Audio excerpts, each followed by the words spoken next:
Oke, di video kali ini saya ingin sedikit memberikan analisa dan juga opini saya untuk Bali United. Ini saya bagi menjadi 3 poin. Yang pertama mengenai Teko, lalu yang kedua mengenai manajemen dari Bali United, lalu yang ketiga mengenai transfer pemain Bali United di musim ini.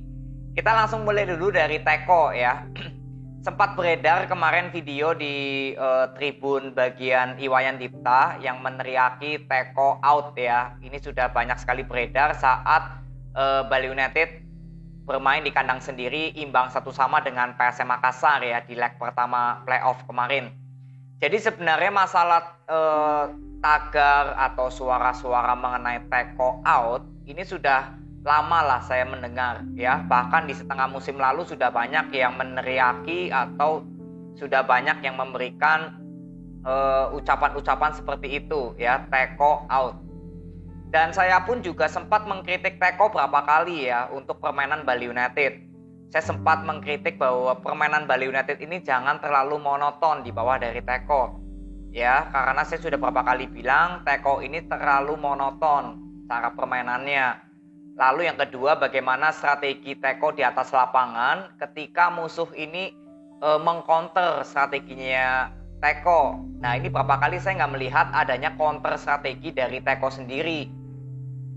Jadi inilah yang membuat saya memang jujur sempat tidak percaya kepada Teko, lalu sempat percaya lagi, lalu sempat nggak percaya lagi, dan kemarin karena Bali United lolos ke playoff Asia ya setelah mengalahkan PSM melalui adu penalti, dan saya melihat skema permainan Bali United yang berbeda dari biasanya, dari hati saya ini muncul seperti apa ya, sedikit wah, semoga Teko bisa seperti ini nih gitu. Jadi kayak semacam kembali lagi percaya. Jadi hal seperti ini nih sudah saya rasakan berulang kali untuk Teko ya. Saat mengkritik, tahu-taunya besoknya bagus, taunya nanti jelek lagi, taunya bagus lagi. Ini yang saya rasakan dari Teko. Dan kalau dari saya ketika melihat permainan Bali United kemarin saat leg kedua lawan PSM, jujur saya melihat ini skema yang berbeda yang diberikan dari Teko. Tidak memasang striker murni, bisa mengendalikan bola possession, ya, bisa mengerem permainan cepatnya musuh, lalu kreativitas terjadi di sektor tengah, tidak mengandalkan passing-passing long ball yang sering beberapa kali saya kritik, tidak mengandalkan passing-passing bola mati. Ini seperti berbeda sekali Bali United kemarin. Maka dari itu, dari hati saya ini kembali lagi seperti penasaran. Apakah Teko memang ini sudah mulai mengerti ya, atau strateginya ini sebenarnya sudah mulai bisa diikuti oleh pemain Bali United sendiri, atau memang dari Tekonya yang memang sering monoton untuk memakai strategi.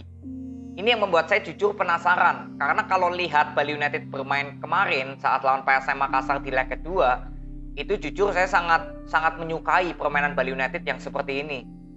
Berbeda saat leg pertama ya di kandang Bali United lawan PSM, itu terlihat sekali permainan dari Teko yang sedikit monoton kalau menurut saya ya. Lalu lawan Persebaya Surabaya juga sama ya, lalu di setengah musim kemarin juga sama, Teko sedikit monoton kalau menurut saya permainannya untuk Bali United ya. Kita nggak berbicara Bali United menang, imbang atau kalah, tapi saya berbicara di skema permainannya dulu nih, strateginya Teko. Karena saya yakin kalau Teko memiliki skema permainan yang konsisten, bisa memberikan perlawanan atau counter-counter strategi dengan musuhnya nanti, saya yakin Bali United bisa konsisten meraih hasilnya. Yang penting ya skema permainannya konsisten dulu. Ini yang saya harapkan untuk Teko bersama Bali United. Dan apakah Teko harus mengundurkan diri atau out atau diberi kesempatan? Ya ini tentunya jawaban yang sulit untuk saya. Tapi kalau melihat permainan Bali United kemarin ya saat leg kedua lawan PSM, ya saya berharap Teko bisa diberi kesempatan dulu. Ya minimal kita lihatlah di 10 pertandingan awal Bali United finish di peringkat mana nih ya di 10 pertandingan awal. Mungkin itu bisa menjadi penentuan. Karena yang kedua ini faktor masalah waktu ya. Sebentar lagi kan jam kick off Liga Indonesia bergulir ya tanggal 1 Juli. Nah ini kan waktunya sudah mepet ya. Jadi saya kira ya mungkin Teko ya kalau diberi kesempatan memang hasilnya bisa ternyata bagus dan berubah, ya why not gitu kan, kita nggak tahu Ya, jadi ya menurut saya untuk sementara ini ya dengan cara permainan Bali United kemarin di leg kedua lawan PSM, ya saya bilang sih perlu dipertahankan dulu ya. Kita lihat dulu lah di awal musim bagaimana. Ya, kalau misalkan memang performnya Bali United nggak konsisten, skema permainannya monoton lagi, nah itu mungkin bisa dipertimbangkan ya. Jadi ini untuk Teko, kita masih menunggu aja untuk masa depan Teko bersama Bali United ya. Karena kalau saya memberikan kritik ke Teko, itu artinya saya peduli dengan Bali United-nya. Ya, bukan artinya saya menjelek-jelekan Bali United. Justru saya mendukung Bali United dengan cara mengkritik permainan Bali United. Ya, lalu next yang kedua masalah manajemen. Jujur saya sangat menyukai manajemen dari Bali United. Yang pertama masalah infrastruktur. Ya, boleh dibilang ini Bali United kalau masalah infrastruktur ini sudah seperti ngegas, ya seperti tancap gas. Kemarin untuk latihan ya udah didatangin oleh Veron juga, lalu kemarin ada Lingard ya, udah datang di tempat pusat latihan Bali United yang view-nya laut itu cukup bagus. Dan artinya memang ini salah satu bagaimana Bali United bisa menunjukkan kalau tim di Indonesia ini bisa gitu. Ya, kita tuh bisa sebenarnya untuk melangkah lebih maju lagi atau mengikuti tim-tim luar negeri lah dari masalah fasilitas latihan ya, lalu nanti ada kerjasama dengan partner-partner di luar negeri. Ini kan terlihat dari manajemennya Bali United. Sudah berapa kali ya manajemen Bali United mendatangkan tamu-tamu spesial lah. Kalau nggak salah ada pembalap MotoGP juga ya, saya lupa namanya siapa. Itu juga sempat diundang ke bagian kantornya Bali United ya kalau nggak salah. Itulah yang saya bilang bahwa saya jujur sangat menyukai manajemen Bali United. Semoga manajemen Bali United yang bergerak di bidang infrastruktur, lalu bergerak di bidang marketing ya, lalu bergerak di bidang ya mungkin bursa transfer pemain atau mengurusi media sosial ya, seperti kemarin Dolah datang kan diberi sambutan. Itu kan cukup spesial ya, karena hanya khusus untuk Dolah tanpa ada acara lainnya gitu.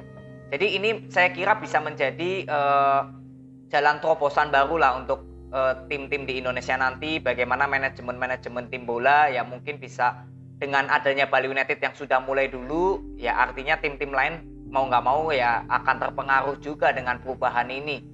Ya, jadi ini semoga untuk manajemen Bali United bisa tetap memberikan gebrakan-gebrakan demi kemajuan ya tentunya Bali United, demi kemajuan wisata di Pulau Bali ya, lalu ya tentunya sepak bola Indonesia juga pastinya berdampak ya. Jadi ini cukup bagus untuk manajemen dari Bali United. Lalu yang ketiga mengenai transfer pemain. Sebenarnya yang kemarin saya sudah bahas mengenai kedatangan Maringa, saya sudah bilang bahwa sebenarnya Rido ini sudah menjadi kiper yang cukup bagus ya. Di musim lalu juga Nadeo sempat tergantikan posisinya karena performnya Rido. Jadi kalau saya bilang untuk mendatangkan Maringa yang memang nggak terlalu ya berpengaruh sekali. Paling aja yang paling berpengaruh ya tentunya satu slot pemain asing harus hilang ya, karena kan Maringa ini pemain asing. Tapi kalau masalah mendatangkan Maringa ya sayang sebenarnya karena Rido ini sudah menurut saya sudah kiper yang bagus ya, Rido nih. Lalu Dolah ini juga bisa menjadi pemain belakang yang cukup bagus. Kemarin memang nggak bisa bermain full time ya. Saya kira memang karena ini baru pemain yang baru datang gitu ya. Mungkin secara fisik masih belum maksimal. Lalu Kadek Arel ya, ini juga saya bilang Kadek Arel ya jelas memiliki potensi yang cukup bagus nih Kadek Arel ya. Dan saya juga sedikit ingin memberikan sedikit apresiasi juga kepada Teko yang akhirnya bisa berani untuk menurunkan pemain-pemain muda. Ya, Kadek Arel, Sidik Saimima, ya mungkin Sidik Saimima baru saja ulang tahun ya, kemarin tanggal 4 Juni kalau nggak salah ulang tahun ke-27 ya, jadi bukan muda lagi memang. Tapi ya ini kan Sidik Saimima juga penampilannya ternyata cukup bagus ya. Tito juga sudah saya pernah bahas tuh ya, video khusus Tito, Imade Tito, ini pemain yang boleh saya bilang wonderkid yang cukup bagus. Nah ini semoga Teko bisa mengorbitkan terus ya pemain-pemain asli dari Bali United. Ada Rahmat Arjuna juga. Dan kalau misalkan skema permainan dari Teko bisa konsisten dengan Bali United, saya yakin Imade Tito, Rahmat Arjuna, Kadek Arel ya pastinya akan dipanggil ke timnas nantinya ya, atau mungkin sudah dipanggil ke timnas ya, saya kurang paham. Tapi kalau misalkan skema permainan dari Bali United-nya sudah konsisten, Ya tentunya saya yakin seperti Imade Tito, Rahmat Arjuna, Kadek Arel ini besar kemungkinannya untuk dipanggil ke timnas maupun bisa bermain untuk karirnya mungkin di luar negeri. Ini kalau dari skema permainan Bali United bisa konsisten. Ya, jadi untuk transfer pemain saya kira memang Bali United nggak terlalu banyak. Saat ini ya Dolah mungkin untuk menggantikan siapa itu kemarin yang menggantikan William Pakeko kan kurang bagus ya di lini belakang. Jadi Dolah ya ini postur tubuhnya juga bagus. Ini pemain asing Thailand ya, jadi ASEAN ya. Lalu ada Nori juga ya sebagai gelandang bertahan, ini tetap dipertahankan cukup bagus. Private Eberbesa juga sama, Irfan Jaya, M Rahmat ya. Lalu Yabes Roni saya nggak tahu ya, gosipnya kan mau ke Persis Solo ya katanya ya. Ini saya belum tahu untuk Yabes Roni, kita tinggal tunggu. Ya, jadi mungkin untuk saat ini Bali United masih menyisakan satu slot pemain asing ya. Karena kan pemain asing ini sekarang ada Eber, Private, Nori, Maringa ya. Kemungkinan masih ada satu lagi ya. Karena Dolah ini kan ASEAN ya.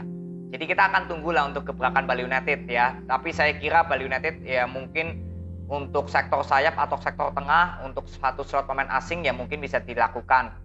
Ya, jadi paling ini aja opini dan analisa saya mengenai Bali United. Untuk mengenai transfer pemain saya cukup baik karena Bali United bisa mempertahankan pemain-pemain kuncinya di musim lalu dan mempertahankan juga pemain kuncinya di saat ini ya. Semoga Spaso bisa lebih maksimal lagi terutama nih di musim depan.